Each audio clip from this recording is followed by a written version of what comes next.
Hi everyone, welcome back. This is Chris Stout. I'm going to be talking about a fairing installation on my 2022 BMW R90 option 719.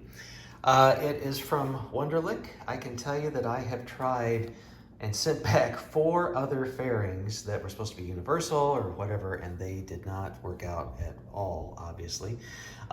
Stumbled upon Wunderlich just by random frustration in searching. Got onto their website and saw that they had some terrific instructions. If I can get my hands straight here to cut, oops, sorry for my finger, to be able to, oops, see what the installation was going to be like, and it looks very, very helpful. The package came pretty quickly, and I just have to do a tip of the hat. I stopped doing unboxings because they were sort of anticlimactic, but this is the amount. I feel a little guilty. This will all go into recycling, but just really wonderfully packed. I was a little worried about that. Bubble wrap, etc. This is the box that it came in, very nicely with their markings and stuff. Just really professional, very, very professional, which is what you would expect from them. They're high-end, high quality. This is the smaller windscreen that I got. They have another one that comes up relatively large. And then they have 5 options for the fairing itself. The fairing physically is all the same size, but you can get them in different types of levels of paint or what have you.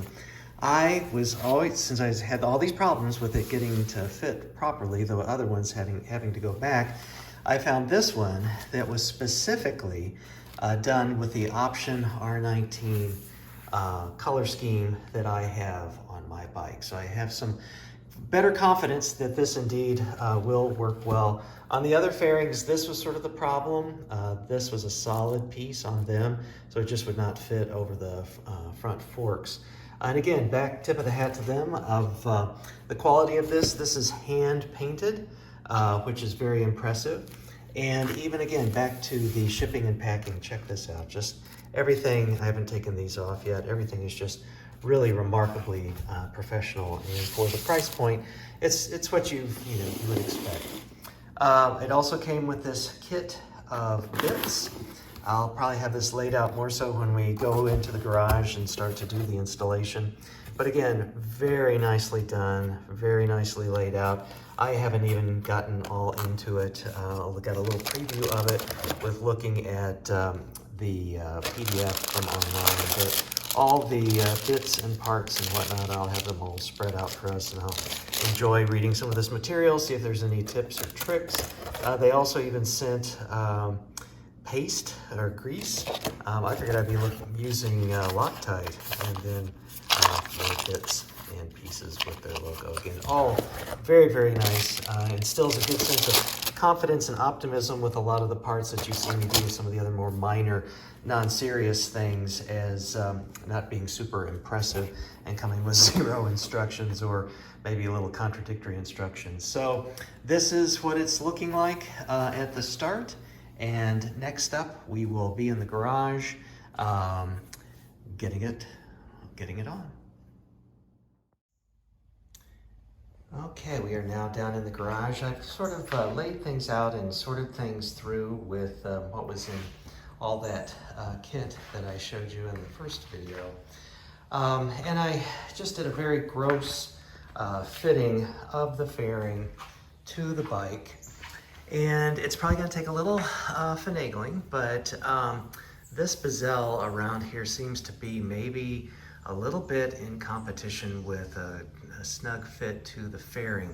I did find that there is a bolt here, so I'm going to probably off-camera experiment a little bit with fitment with this on and off before I do a final fitting of the fairing, just to see if I want to do that.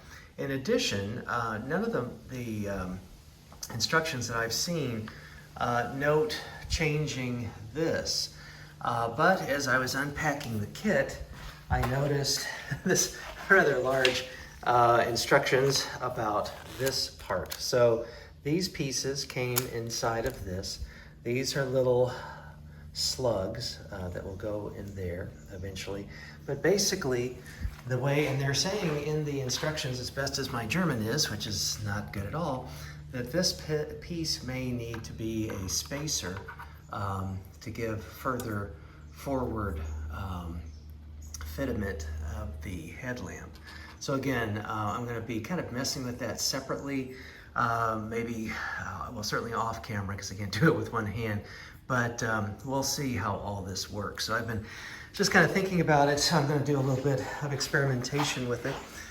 To show you again what we have here are the primary pieces of it, which will grossly go like this, down here with different spacers.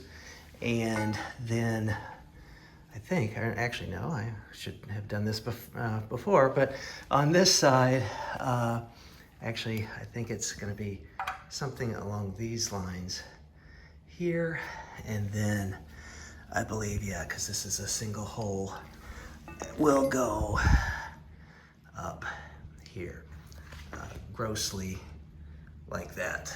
If you can get my angles here, do my little extra yoga this morning. So also just with the windscreen, this is what came with, well, I had to purchase it separately, but it is specifically for this fairing. And then this little bit of protection.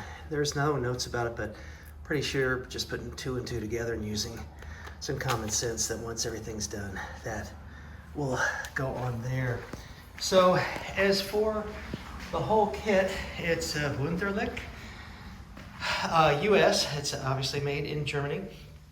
I also got this little booklet. Every single word in it is German, and there's no illustrations. So I'm guessing maybe that's warranty. I'm not super sure about that. It is done with the option 719 paint scheme, which I think should look very nice and complementary to the bike. It's the Black Storm Metallic with hand-painted red pinstripe, again to mimic the tank and the tail as to that color scheme. And then the fairing itself is the Daytona, and the windscreen is the Sport style in smoked gray. They also have a larger one, and like for touring, and they also have it available in clear, but I thought I would go with the smoked gray. So I'm going to test out some experiments and pre-fitting, and then be back with the show on the road. Okay, I have now messed around with this bezel. I've took the bolt out. It didn't want to come off real easily, and I really didn't want to mess too much with it. It seems like the fairing will be snug around it, so that's kind of the key aspect of it. So we're, at least at this point, we're going to try it. The jury's still out as to whether or not I'm going to put that spacer in there. What I have gone ahead and done is taken out these 2 bolts, which are these. They are a 40 socket. The bolts that original were these, and then the kit comes with these 2. And what I've done is, well, they're 4, 2 for each side. So I've gone ahead and used these 2 bolts, which are now, the sisters are here, and used this shim and these washers. So it's the bolt, the shim, and then the washer, because that will take up this space here. And it's really scary to see this gap open up. So next part will be to fit this in, and then I'll wrench that and then be able to show you what that looks like. Oh, just as a little update, a couple of things. When I put this piece in, I actually used a 45 Torx socket for that. It can be a little confusing. I hope I've done it the right way. I'll let you know if it's bass backwards, but this is on the left side of the bike of what it looks like, and I just periodically stopped and put the fairing up against it and checked and made sure everything looked proper with it. For the other two pieces, the little tubing that I showed you that I thought went to the top of that fairing, actually I cut in half and figured out when they note in the instructions to have protective, what do they call it, edge protection, that was indeed what that was, because these edges are right up against your lines from the hand controls. So hopefully you can kind of see that, but I've just arbitrarily cut it in half and placed it on both of them.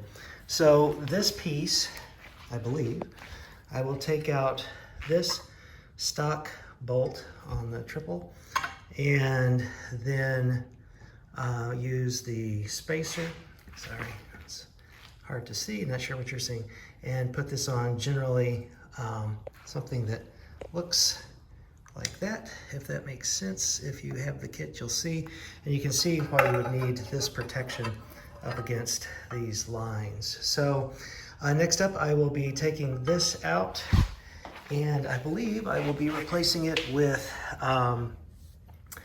one of these and a spacer and a washer. Okay, here's where we are at this point. So I have the two lower brackets, right side and left side, installed. I have the two upper brackets installed as well. I've left these not totally tightened so I can have some play. We've got some space here to be able to do fitment adjustments, and that's going to be the part I'm sure I'm really going to enjoy. So this generally, structurally, is all now in place. I'll do a little bit of a walk around for you so you can kind of see what we're dealing with. So spacers, washers, either 40 or 45 Torx sockets to get things on and off. All pretty straightforward, fairly few tools. It does recommend in the manual torque wrench. I don't have one. I priced one. They're crazy expensive. I've checked with some of my tool head friends. They don't have one either, so I will probably at some point get that done just because it'll kind of drive me crazy, but I probably won't shoot that. So just FYI, look in the instructions. They're in Newton meters. It's a pretty straightforward conversion to pounds per square inch, but properly doing this so that you have safety with your front fork. You don't want anything getting loose or wobbly or offset with that. So next up, I'm going to be playing with fitment of this. And again, at this point, I have not chosen, I may have to take everything apart, but I have not chosen to use this spacer to move forward the headlamp. I think it would actually be working against me. So we will see soon. Coming up next. Actually, just before I put up the fairing, I thought this might be helpful too. Here's the Wunderlich logo. Make sure you've got the proper part from no knockoffs. So I have 8 of these little bolts. They are a Torx 25, and they will all go into these spots. And in the instructions, they note here to, it's for the fairing, but to grease them. So they give you this little packet of white grease. So what I'm going to do is pre-grease all of these with this white material, if you can see that in there. And then maybe get a little bit on here too, just to start them and make sure I don't have that trouble. And then get it placed up there and then start fine tuning. Coming up next. Okay, well, just a lot of finessing, a lot of tightening and loosening, but we've got the fairing on, and I'm pretty close to properly hand torqued for all of these bolts. So 2 here, 2 down there on the left side, and step on my wrenches, 2 here and 2 down there. The grease really is greasy. It's slicker. I tried to not use a whole lot on it, but to be proper with it. And just, well, I haven't put on these windscreen yet, but at this point, very happy with it. Just the whole paint scheme just really works. The fact that I could get one that does properly fit. I'm happy with the alignment of the headlamp. That was one thing that was worrying me. I hope it shows up well here. That really worked without having to use the spacer. So nice of them to provide it just in case, but I think it just, I don't know if this will show, but there's a scoosh, a bit of space, and if this headlamp had been further out, it just wouldn't have fit, I don't think. So anyway, I'm happy with this look, and get the grease off my hands and install the windscreen. Okay, in terms of the windscreen attachment, I have put in 5 so far of these little rubber screws that are acceptance. And then I will take a washer and one of these small bolts that came with it and thread it through. So you can see they just place in here. And so I will take this one and it just pops right in like that. So I've got the 6 in now. Got a glove to kind of mitigate fingerprints, and I actually got a screw in that one testing it, or bolt rather. So let's see if I can shake it out. So it'll go up against that, and then I will take those bolts and tighten it up all the way around. I think it takes a, let's see, what is this? Looks like a 25 Torx. So I'll install those, and I think that might be it. And here we are with the finished product. Very happy with it. I'm getting ready to take it for its maiden voyage, but plenty of room, no tightness. I was a little concerned, like, would it be too tight around the gauges? It wasn't. Little pro tip with the windscreen is that when I initially put it in with the washers, I couldn't get enough bite or purchase on the backs. The way that these work is that you saw earlier that they're like a long little tube, and there's where the bolt connects with the threads of that. As you tighten it, it fattens and flattens out. And it just wasn't doing that. They were just kind of sitting there freewheeling. So I took the washer out of one, tried it, got it to flatten. So hopefully I won't have any issues with that. With the screen itself, we'll see over time, because it'll be under a lot of wind pressure and vibration and whatnot. But very happy with its looks. It's an amazingly hot day, so I probably could have used some extra breeze today in my face, but gonna take it for a test spin. And I think we're getting toward the ends of the 2023 season. I just have one other tank bag installation. It hasn't arrived yet, and that should be, again, probably 0 tools, as well as 0 experience. So happy with how it looked, happy with getting things aligned. I probably could, just to be honest, probably could have put that spacer in, but honestly, I was more worried about alignment in here than I was forward facing, and it's not going to reflect back. There's plenty of beam space, so to speak, so I don't think it'll reflect back inside the fairing either. So thanks for watching. Hope you enjoyed this. Hope it was helpful, and highly recommend this. Just beautiful craftsmanship, great parts. I didn't have to worry about any of that stuff. Still had to figure out a few things, but that's probably more so me. So hope you enjoyed this video. Please subscribe. We've got a lot of other things as well as motorcycle stuff. And of course, as always, ride safe. Thanks for watching.